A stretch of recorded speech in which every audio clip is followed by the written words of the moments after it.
I'm entering side 2. This is actually about all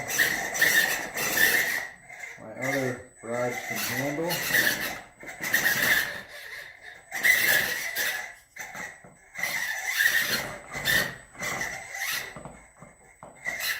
As you can see, there's a full crawl. Not a problem.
That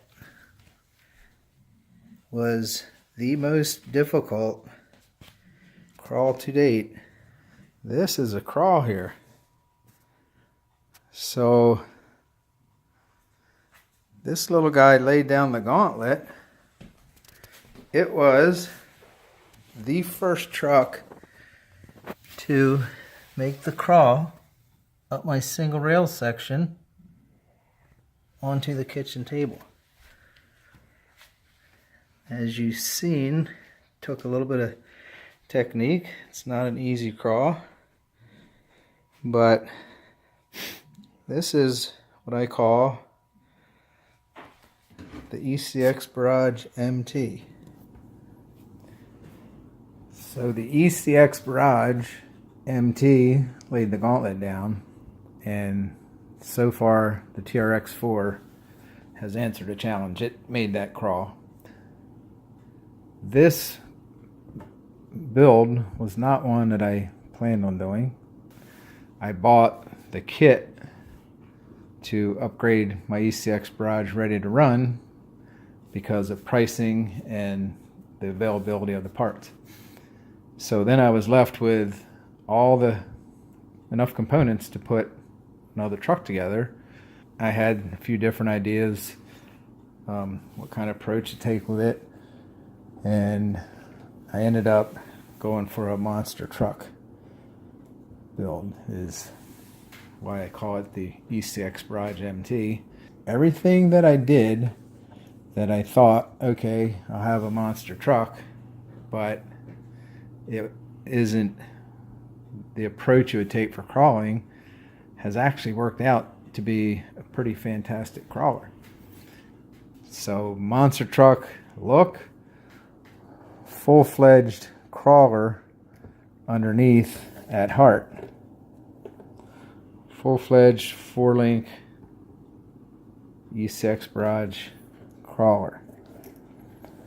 So what did I do that I did not expect good results from? Monster truck, 2.2 wheels and tires on the Ecx Barrage. Highest shock settings, raised the body post to get my clearance. How does it do as far as tip overs? These end up being some pretty fantastic wheel weights, relatively speaking, for this size truck, 3.5 pound truck, with just this Raptor body on there. There's no weight up top, so very stable. continuing with my monster truck idea, setup, theme, I changed the pinion gear, motor pinion gear, right, from 16 tooth to 20. Increased it, it's 20% increase, running the stock, the smaller motor that came in ready to run. How was that do for crawling? Be kind of jumpy, right? Well, with these bigger diameter tires, which also added to the speed, that and the gear ratio, but the motor doesn't have the power to make it jumpy, so it seems like, or behaves like, it's got better resolution. Very smooth. And there's something going on here. This spacing right here. You know how you get your tire over an edge, how it grabs? This is crawling different. So I've put electrician's tape on these holes here. I'm not putting any bumpers on this truck. Again, it's just a monster truck look, right? Look at my approach angles and exit angles. I mean, that's 85 degrees. That's 90. Here's another one. The height of these tires. I have some clearance here and here. What Barrage, without extended shocks and crazy angles on your links, what Barrage has a full 4-finger center clearance? The Ecx Barrage MT. I ordered 6 of these, packs of 2. These are the lower links. They are available. They're common to all 3. The Doomsday, the Ready to Run, and the kit. So I use these to make up upper links for this guy and steering links. So that involves, you take the ball end off. There's a set screw that's Loctited in the link itself, but cut it to the length you want, and then drilling and tapping. I have an M3 tap. That's what you're going to need to do this. And then reinstalling the set screw with Loctite into the link, screw it on your ball end. So here is, and these are different length than the kit upgrade because it's a wider stance. So these are the steering links, metal steering links.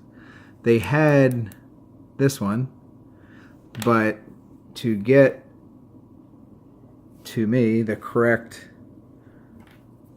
centered servo, this link, the original link, is not the right length as this one, and then metal link across here.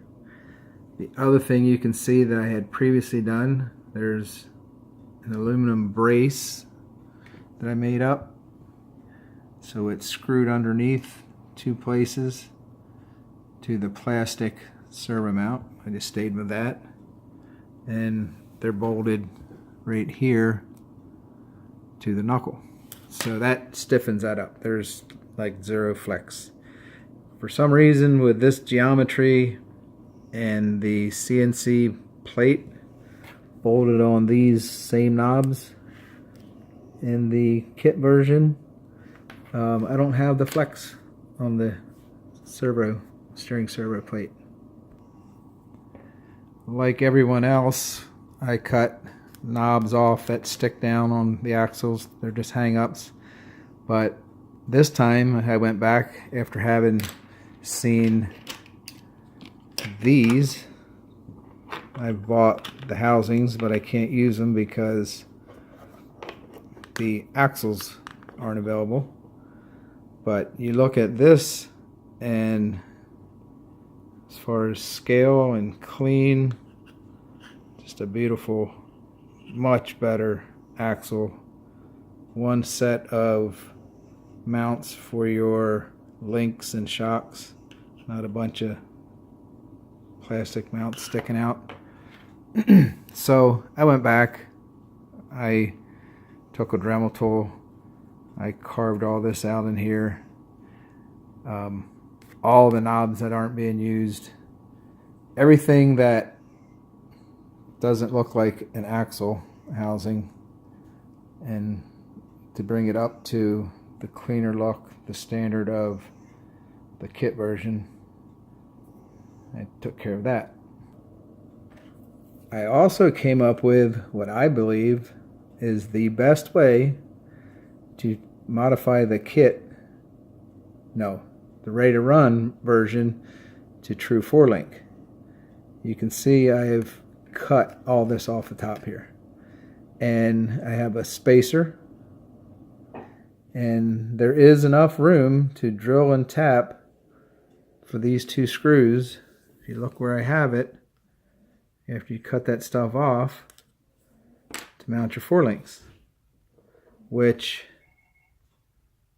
kind of, not quite, that is molded in and it sticks forward, and it's also centered.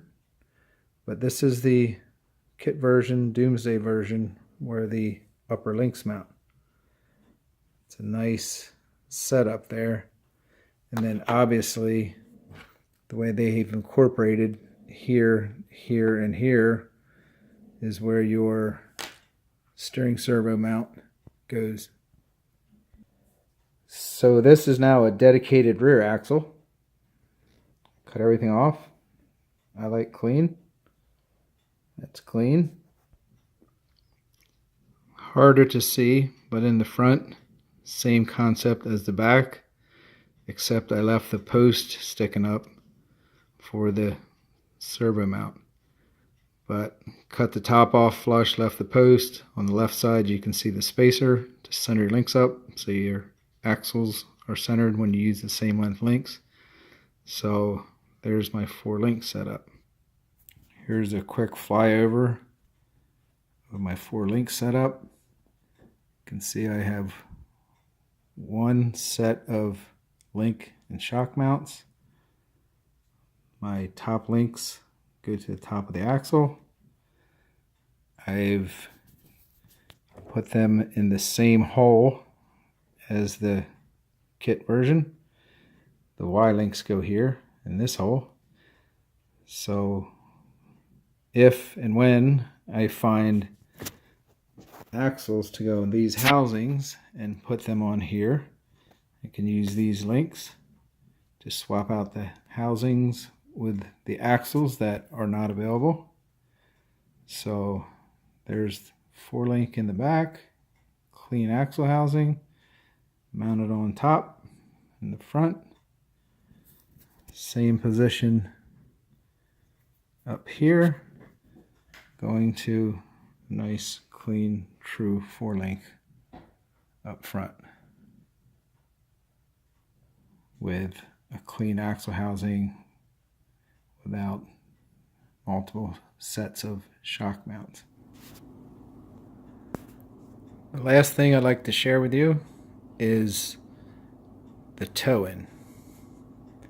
For sure the plastic link that came in the Ready to Run, and even on the kit version, those steering links, this one right here, the tie rod I guess it is too long, and it's got that goofy toed out look. So I'll show you how I address that. An easy way to adjust your toe in is to adjust the length of this plastic ball link on the end here. I didn't touch anything on this side, mainly because they're running together, be less noticeable. But over here in this case, after I made up this link, which is a bit of work, if you look at the link, in order to clear the axle housing, right here, there's a slight bend in the link.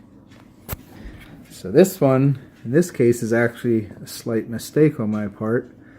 I came up with my length, I put my bend, it actually becomes a little shorter. So the set screw going into this ball link is long enough where you can play with the overall length a little bit here. So all I did is I cut this little spacer out instead of making another link, which is a fair amount of work, and this just don't screw on as far. Now we're looking at this guy with all the kit components, and again you can see I haven't touched these ball links just because the relationship to each other. I left them alone, and like I said,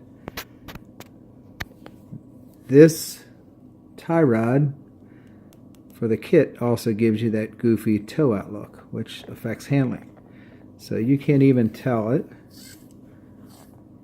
at a glance, but I probably shaved about 1/16 of an inch off of this ball link. Still plenty of ball link, plenty of set screw in there for strength purposes, but trim that plastic ball link off of this end. Take an X-Acto knife, shave it off, square it up nice. Can't even tell that end from that end. And you can adjust your toe in, and if you screw up, throw this away. Start with another one until you get it right. Here's 2 barrages with links adjusted. It'd be hard to pick up on camera, but minus that goofy toe out. Upside, there's better high-speed handling on both of these trucks.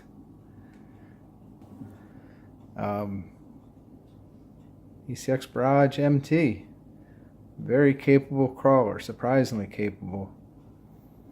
Wouldn't be legal, I know, in some classes, but did not expect the performance. I'm not saying this is a bad crawler. With all my upgrades and mods, it's close to being competitive with the TRX4. But this guy, I had fun, built what I wanted to build, and ended up with a very competent crawler.